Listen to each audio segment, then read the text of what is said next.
عزیزان محترم، اللہ رب العزت کے فضل و احسان سے، مالک لم یزل کے کرم سے، اس نے جو آج یہ یوم الانعام مبارک دن عطا فرمایا، اس کے بارے میں قرآن پاک کے اندر ارشاد فرمایا وَلِتُكْمِلُوا الْعِدَّةَ وَلِتُكَبِّرُوا اللَّهَ،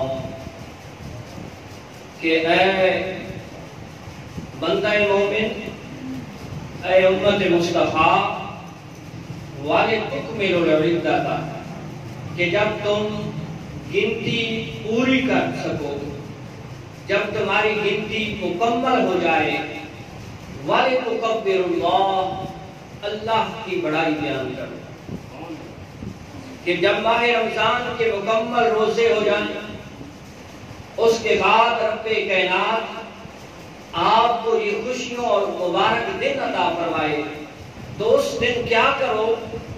رب کائنات قرآن میں ارشاد فرماتا ہے کہ اللہ رب العزت کی بڑائی بیان کرو۔ اچھا، ہر قوم، اقوام عالم، دنیا میں جتنی بھی قومیں بستی ہیں، پہلے تھیں، اب ہیں اور بعد میں جتنی آئیں گی، ہر قوم کا کوئی نہ کوئی تہوار ہے، کوئی نہ کوئی فیسٹیول ہے، کوئی نہ کوئی میلہ ہے، کوئی نہ کوئی ان کی اینیورسریز ہیں، کوئی نہ کوئی ان کی پارٹی ہے، یعنی ہر قوم ایک نہ ایک اجتماع کرتی ہے، ہر قوم ایک نہ ایک اجتماع کرتی ہے، اجتماعیت ہوتی ہے، یہ فطرت انسان ہے، انسان کی فطرت ہے کہ یہ انسان ایک اجتماعیت چاہتا ہے، اور اس اجتماعیت میں کیا ہوتا ہے؟ عزیزان محترم، اقوام عالم، اللہ رب العزت کے دین کے علاوہ جو قومیں ہیں، وہ جب اجتماعیت کرتی ہیں، ان کی جب پارٹی ہوتی ہے، ان کا جب فیسٹیول ہوتا ہے، ان کے جب میلے ہوتے ہیں، ان کا جب کوئی تہوار ہوتا ہے، ان کی جب کوئی ہولی، جب دیوالی ہوتی ہے، اس میں کیا ہوتا ہے؟ اس میں پینا پلانا ہوتا ہے، رقص و سرور ہوتا ہے، شراب و شباب ہوتا ہے، اس میں بدنگاہی ہوتی ہے، اس میں بدکاری ہوتی ہے، حتیٰ کہ بعض مرتبہ قتل و غارت تک بات پہنچ جاتی ہے، لیکن فطرت انسان ہے، اجتماعیت چاہتی ہے۔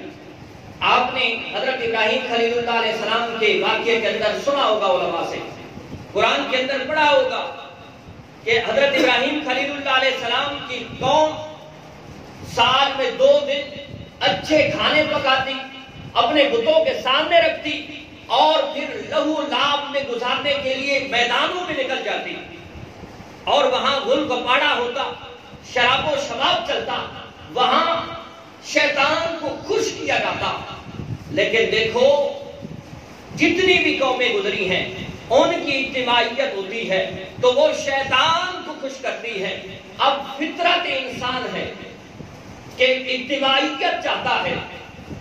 اب اسلام نے جب اپنا پر کھولا، اسلام پر جب روح کائنات پہ پھیلا، تو اسلام نے ان کی پارٹیوں میں جانے سے منع کر دیا، ان کی فیسٹیول میں جانے سے منع کر دیا، ان کی اینیورسریز میں جانے سے منع کر دیا، ان کی ہولی میں جانے سے منع کر دیا، ان کی دیوالی میں جانے سے منع کر دیا، ان کے تہواروں میں جانے سے منع کر دیا۔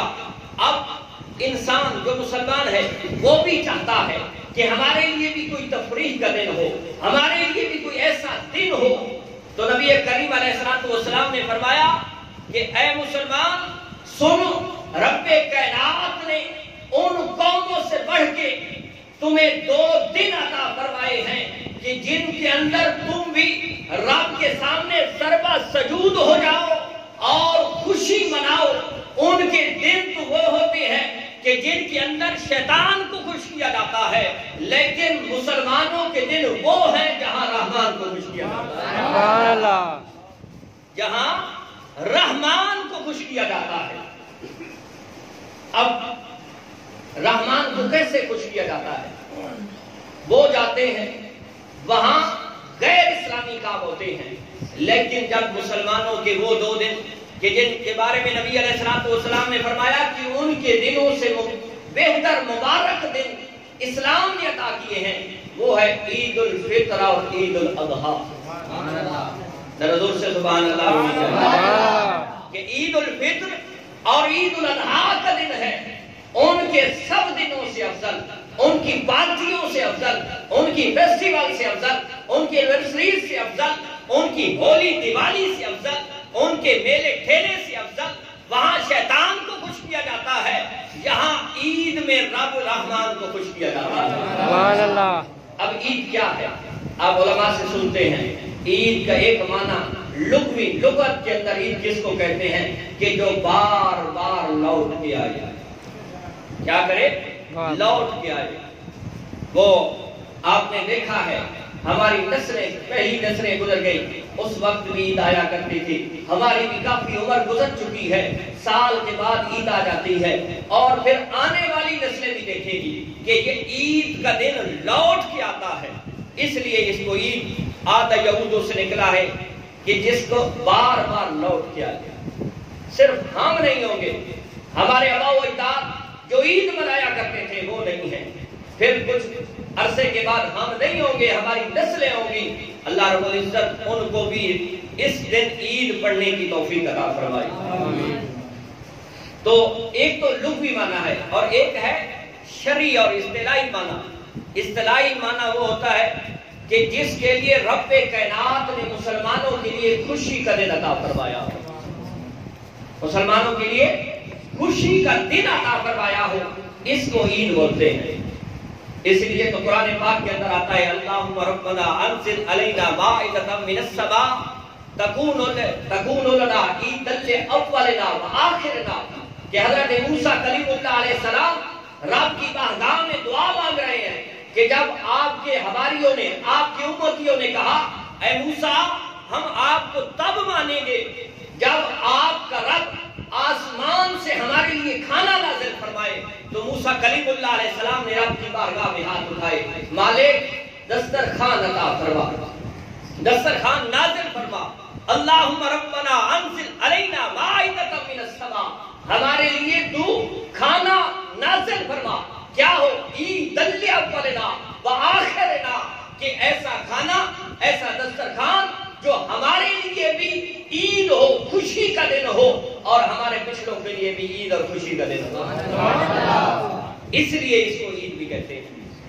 اور عید بعض لوگ باقی پارٹیوں میں تو اس دن عجیب سا ملک پاڑا ہوتا ہے، لیکن اسلام کی ایک عجیب سی ایک محبت والی ایک مثال تو دیکھیں، باقی مذہبوں سے ہٹ کے اس نے کیسا نمونہ دیا ہے کہ باقی دنوں میں 5 نمازیں فرض ہوتی ہیں، عید کا دن، خوشی کا دن، اس کے اندر 6 نمازیں واجب ہیں۔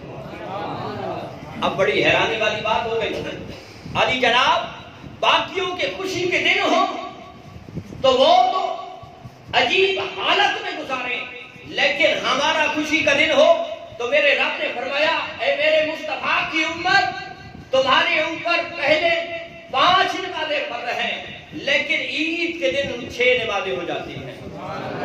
کتنی؟ 6 ہو جاتی ہیں۔ کیوں 6 ہو جاتی ہیں؟ فرمایا انسان 2 چیزوں کا مجموعہ ہے، میری طرف توجہ رہے، کتنی چیزوں کا؟ 2 چیزوں کا مجموعہ ہے، 2 چیزوں کا مرکب ہے، ایک ہے روح، دوسری چیز ہے جسم۔ کیا ہے؟ ایک روح، دوسری جسم، پھر جسم 4 عناصر سے ملا ہے، 4 عناصر سے پروان چڑھتا ہے، 4 عناصر سے بنا ہے، اور رب کی قدرت تو دیکھیے کہ اگر ان 4 میں سے 2 کو ملایا جائے تو ایک نہ ایک چیز ختم ہو جاتی ہے، لیکن رب کائنات کی قدرت کو دیکھیے، انسان سبحان اللہ کہنے پہ مجبور ہو جاتا ہے کہ یہ جو وجود انسان ہے اس میں آگ بھی ہے، اس میں مٹی بھی ہے، اس میں پانی بھی ہے، اس میں ہوا بھی ہے، اگر 2 چیزوں کو ملاؤ تو ایک نہ ایک چیز ختم ہو جاتی ہے، لیکن قربان جاؤں رب کی قدرت پہ کہ 4 چیزوں کو ملایا اور انسان کا جسم بنا دیا۔ نعرہ تکبیر، اللہ اکبر، نعرہ رسالت، نعرہ حیدری، آواز آنی چاہیے، نعرہ حیدری، مبارک دن کے اندر بیٹھے ہیں، آواز آنی چاہیے، نعرہ تکبیر، اللہ اکبر، نعرہ رسالت، نعرہ حیدری، نعرہ خلافت۔ اب ایک چیز اور ہے کہ یہ جو جسم انسان ہے 4 عناصر سے بنا ہے، آگ، مٹی، پانی، ہوا، اور جو جسم کی غذائیں ہیں وہ انہی چاروں چیزوں سے پروان چڑھتی ہیں۔ جو بھی انسان کھاتا ہے، جو پیتا ہے، وہ انہی 4 عناصر سے پروان چڑھتی ہے۔ اور دوسری چیز روح ہے، روح ہے۔ روح تو عالم بالا کی چیز ہے۔ میری طرف توجہ رہے اور آپ کو سمجھ آئے گی کہ رب کائنات نے فرمایا روح کا مسکن کیا ہے، روح کی اصل کیا ہے۔ فرمایا وَنَفَخْتُ فِيهِ بِالرُّوحِ، کہ روح کی اصل اگر توجہ رہے تو سمجھو، روح کی اصل فرمایا یہ تو زبان قدرت ہے۔ وَنَفَخْتُ فِيهِ بِالرُّوحِ، کہ ہم نے اس کے اندر روح ڈالی، روح پھونکی کس سے جاتی ہے؟ منہ سے۔ فرمایا یہ جو روح کی اصل ہے، روح کی جو بنیاد ہے، یہ زبان قدرت ہے، زبان قدرت ہے۔ اب اس عید کے لفظ پہ توجہ تو کرو نا، کہ اس دن ہم نماز بھی پڑھتے ہیں اور اچھے کھانے بھی کھاتے ہیں۔ اچھے کھانے، اچھی ڈشیں، یہ کیسٹر، یہ حلوے، یہ اچھے کھانے ہم جسم کے لیے کرتے ہیں اور روح کے لیے۔ روح کی غذا کیا ہے؟ قرآن فرماتا ہے الا بذکر اللہ تطمئن القلوب، کہ خبردار دلوں کا سکون، دلوں کا چین، دلوں کا اطمینان، دلوں کی لذت یہ اللہ کے ذکر میں ہے۔ اب ہم جسم کو خوش کر رہے ہیں اچھے کھانے کھا کے، اور روح کو خوش کر رہے ہیں اللہ کا ذکر کر کے، اللہ کا ذکر کر کے۔ آج کا دن یہ عید ہمارے اوپر نماز کیوں لازم ہوئی؟ یہ اس لیے کہ مسلمان ہے، مسلمان کی خوشی، مسلمان کی رضا تو رب کی رضا میں ہوتی ہے، رب کی خوشنودی میں ہوتی ہے، رب کی مسرت میں ہوتی ہے۔ تو رب کی مسرت کیا ہے؟ کہ جسم بھی خوش رہے، اس کے لیے اچھے کھانے پکا لو، لیکن روح کو خوش کرو۔ اور روح کو خوش کرو گے کیسے؟ اللہ کا ذکر کرو۔ تو اس دن ہم روح کو بھی خوش کرتے ہیں اور جسم کو بھی خوش کرتے ہیں۔ اب ایک اور ذہن کے اندر ایک اور خیال آتا ہے، علی جناب اگر نماز بھی پڑھنی تھی تو پھر ظہر کے بعد پڑھ لیتے، عصر کے بعد پڑھ لیتے، مغرب کے بعد پڑھ لیتے، عشاء کے بعد پڑھ لیتے۔ یہ صبح سویرے نہا دھو کے، سج دھج کے، خوشبو لگا کے، اللہ کا ذکر کرتے ہوئے، اللہ کی تکبیر و تحلیل پڑھتے ہوئے ہم جو عید گاہ میں آئے بیٹھے ہیں، یہ صبح سویرے کیوں ہوئی؟ تو سنو، انسان 2 چیزوں سے جو مرکب ہے، ایک روح ہے، ایک جسم ہے۔ لیکن جسم ہاتھ کٹ جائے، روح موجود ہو تو انسان زندہ رہتا ہے۔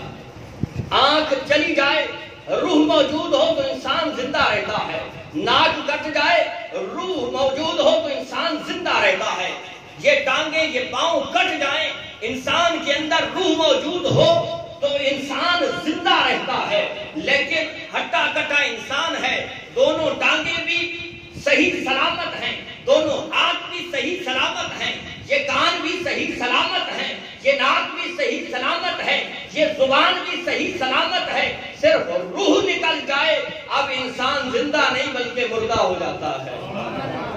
تو اب اس کی اصل، اس کی وجہ سمجھو کہ ہم صبح سویرے یہ عید کی نماز کیوں پڑھتے ہیں۔ تو جسم 2 چیزوں سے، انسان 2 چیزوں سے، ایک جسم ایک روح۔ تو ہم سب سے پہلے روح کی غذا کا انتظام کرتے ہیں، اور روح کی غذا کا انتظام کیا ہے؟ وہ اللہ کا ذکر ہے۔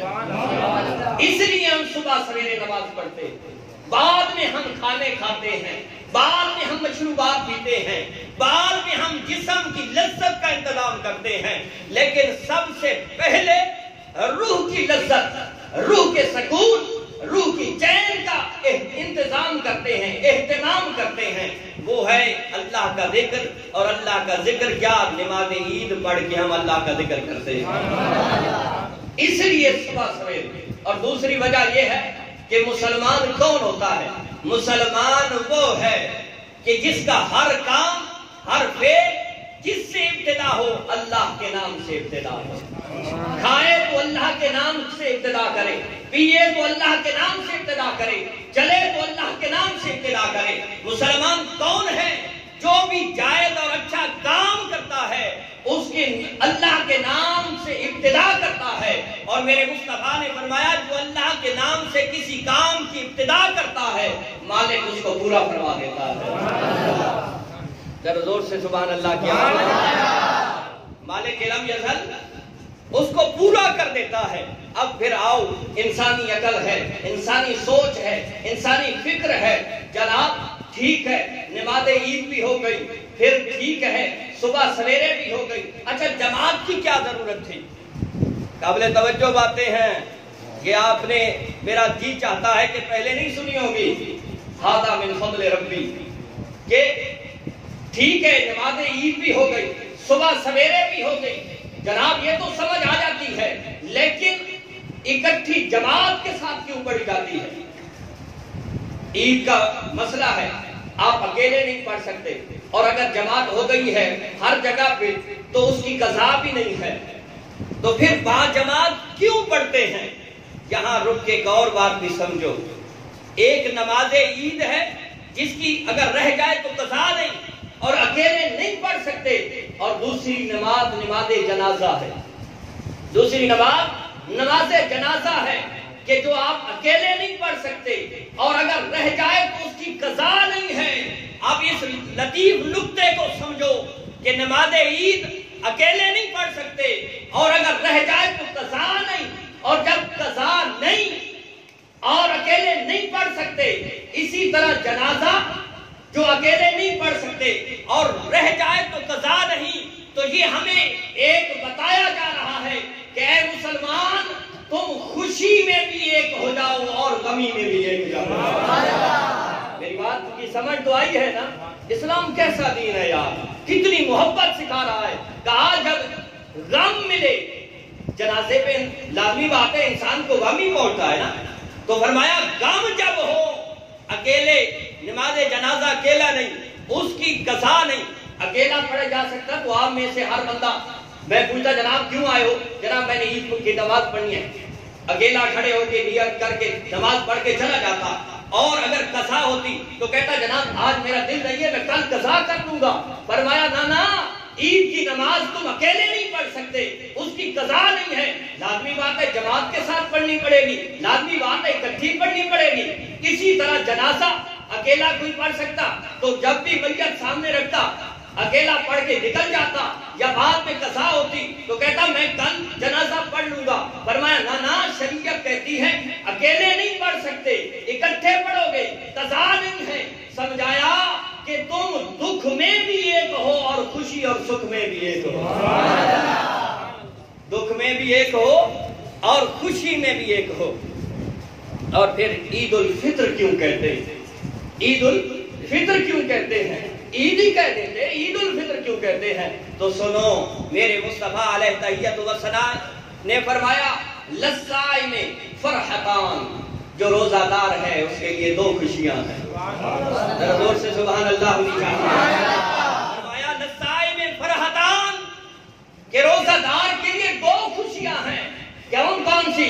فرمایا فرحتن حین یفطر، کہ ایک خوشی تو وہ ہے کہ جب وہ ماہ رمضان کا روزہ مکمل کرتا ہے، غروب آفتاب ہوتا ہے، جب اعلان ہوتا ہے کہ روزے دارو جنت کے حقدارو روزہ کھول دو، افطار کر لو، اس وقت جب وہ کھجور کھاتا ہے، نمک سے افطار کرتا ہے، پانی سے افطار کرتا ہے، یقین مانو روزہ دار بیٹھے ہیں، اس وقت جو لذت، اس وقت جو کیفیت، اس وقت جو سرور ملتا ہے وہ لفظوں میں بیان نہیں ہو سکتا۔ فرمایا ایک خوشی تو اس وقت ہوتی ہے اور یقیناً دل کے اندر ایک خوشی محسوس ہوتی ہے، مالک تیرا احسان ہے آج پھر روزہ مکمل ہو گیا۔ اور دوسرا فرمایا وَفَرَحَةٌ حِينَ يَلْقَى رَبَّهُ، اور دوسری خوشی مسلمان کے لیے اس وقت ہے وہ جب قیامت کے دن رب کائنات کے ساتھ ملاقات کرے گا۔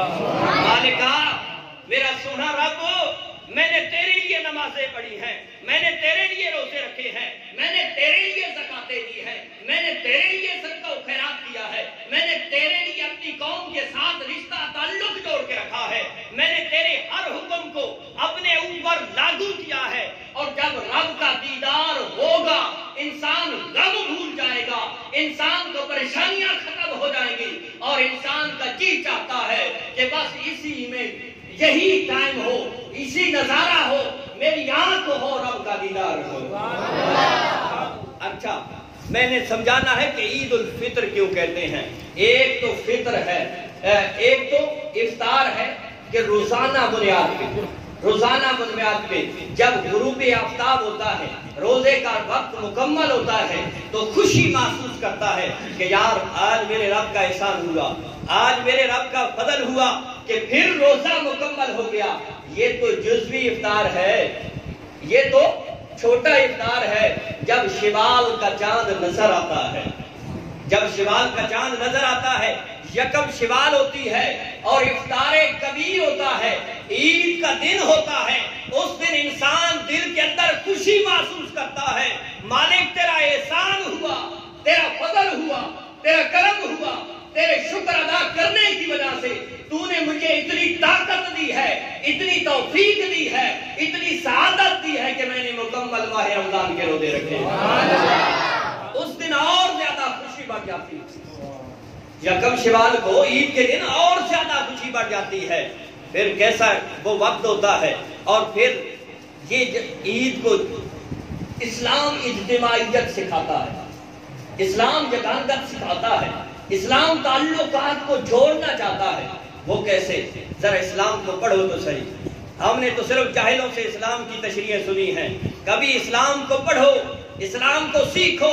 اسلام اتنا محبت والا دین ہے، اسلام کے ہر فعل کے اندر، ہر کام کے اندر ایسی حکمتیں موجود ہیں کہ انسان کی عقل دنگ رہ جاتی ہے۔ اسلام جس طرح اتحاد چاہتا ہے، اسلام جس طرح مسلمانوں کو متحد کرنا چاہتا ہے، دیکھو فرمایا اگر ایک نماز گھر میں پڑھو گے اس ایک کا ایک ہی ثواب ملے گا، لیکن جماعت کے ساتھ پڑھو گے تو ایک کا بدلہ 27 گنا ثواب ملے گا، 27 گنا ثواب ملے گا۔ کیوں؟ اسلام تمہیں متحد کرنا چاہتا ہے۔ تم گھر میں اکیلے کھڑے تھے لیکن جماعت میں آئے تو ایک صف بن گئی، 2 صفیں بن گئی، تمہارے اندر اجتماع قائم ہو گیا، تم جماعت کے ساتھ منسلک ہو گئے۔ اچھا یہ بھی ٹھیک ہے، اس سے بڑھ کے یہ تو ایک محلہ کی سطح پہ ہوتا ہے، یہ جماعت تو محلے کی سطح پہ ہوتی ہے، اس سے بڑا ایک اور اجتماع ہے۔ فرمایا جمعے کے دن تم ایک شہر کی ایک ہی جگہ پہ جمع ہو جاؤ کہ لوگ تمہارے اجتماع کو دیکھیں۔ پھر اس سے بڑا ایک اور اجتماع، وہ کون سا اجتماع؟ پہلے جماعت کے ساتھ، پھر جمعے کے ساتھ، پھر فرمایا سال میں 2 عیدیں عیدگاہ کے اندر پڑھو کہ تمہارا اجتماع ظاہر ہو، لوگوں کو پتا چلے کہ یہ مسلمان ہیں۔ اور اجتماع بھی کیسا ہوتا ہے؟ باقی مذاہب کو پڑھیں تو ان کے جو وڈیرے ہوتے ہیں ان کے لیے عبادت گاہیں الگ ہیں، ان کے لیے عبادت کے طور و طریقے الگ ہیں، لیکن قربان جاؤں اسلام پہ، اسلام تیرے نام پہ قربان جاؤں کہ ہمارے چاہے کوئی ملک ہے، چاہے کوئی وڈیرا ہے، چاہے کوئی سید ہے، چاہے کوئی چودھری ہے، چاہے کوئی رانا ہے، چاہے کوئی میانا ہے، جو بھی ہے ایک ہی جگہ کھڑے ہوگا، ایک ہی صف میں کھڑا ہوگا۔ امام نے اللہ اکبر کہا، ایک ہی مرتبہ سب کے سب اللہ اکبر کہیں گے، اور جس طرح امام کرتا جائے گا اسی طرح امیر بھی کرے گا، غریب بھی کرے گا، ملک بھی کرے گا، وڈیرا بھی کرے گا، اور جس کو آپ نیچ قوم سمجھتے ہیں وہ بھی آپ کے پہلو میں کھڑا ہو کے اسی طرح کرتا جائے گا۔ اور آپ یہ نہیں کر سکتے کہ جناب میرے پہلو میں اسلام، ہائے ہائے ہائے ہائے، اسلام کی محبت تو دیکھیے۔ اسلام کہتا ہے کہ تم مسجد کے اندر اپنے لیے جگہ متعین نہیں کر سکتے کہ یہ میری جگہ ہے۔ کوئی بندہ مسجد کے اندر اپنے لیے جگہ متعین نہیں کر سکتا۔ کیوں؟ جو بھی آئے، جیسا بھی آئے، وہ تمہارے پہلو میں کھڑا ہو جائے۔ اسلام یہ دکھانا چاہتا ہے کہ اسلام امیروں کا مذہب نہیں، اسلام خوبصورت لوگوں کا مذہب نہیں، بلکہ اسلام انسانیت کا مذہب ہے۔ جو بھی انسان ہے، جس نے بھی کلمہ پڑھا ہے، چاہے گورا ہے، چاہے کالا ہے، چاہے جس نسل کا ہے، جس قوم کا ہے، تمہارے پہلو میں کھڑا ہو گیا۔ جس طرح تم نے اللہ بھی اللہ اکبر کرے. یہ اسلام ایک اتحاد سکھاتا ہے. پھر دیکھو جمعے کے بعد عیدوں اور اس کے بعد اسلام ایک بین الاقوامی طور پہ مسلمانوں کو اکٹھا کرتا ہے. جہاں عراق والے بھی ہوتے ہیں، ایران والے بھی ہوتے ہیں، فلسطین والے بھی ہوتے ہیں، شام والے بھی ہوتے ہیں، امریکہ فرانس والے بھی ہوتے ہیں، انڈیا پاکستان والے بھی ہوتے ہیں، افغانستان والے بھی ہوتے ہیں. ارے جس جگہ پہ مسلمان موجود ہیں وہاں کے لوگ ایک جگہ پہ جمع ہوتے ہیں جس کو اسلام حج کا نام دیتا ہے. اسلام اتحاد چاہتا ہے. کیا چاہتا ہے؟ اتحاد چاہتا ہے. کہ اسلام کیسا دین ہے جو تمہیں متحد کرنا چاہتا ہے. اسلام تو تمہیں اتحاد کہ تاکہ آج ہم کیوں پس رہے ہیں، آج ہماری وہ جو روب اور دبدبا تھا وہ کیوں ختم ہو گیا ہے. ہم نے اتحاد کو چھوڑ دیا. آج ہماری قومیں کیوں برباد ہو گئی ہیں؟ اس لیے کہ ہم نے اتحاد کو چھوڑ دیا ہے. اسلام کیسا دین ہے جو ہمیں خوشی کے موقع پہ اکٹھا کر کے ہمیں ایک دوسرے کے دکھ کا محسوس ہوتا ہے. فلاں کیوں نہیں آیا، اس کا یہ مسئلہ تھا.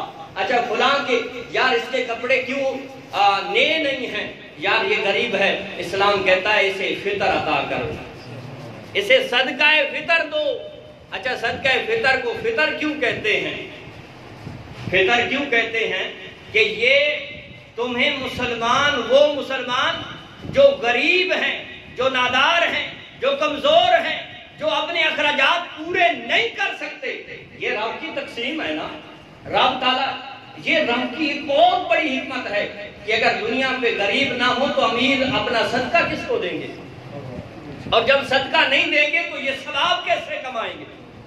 یہ بھی رب کا ایک بہت بڑی حکمت نظام ہے.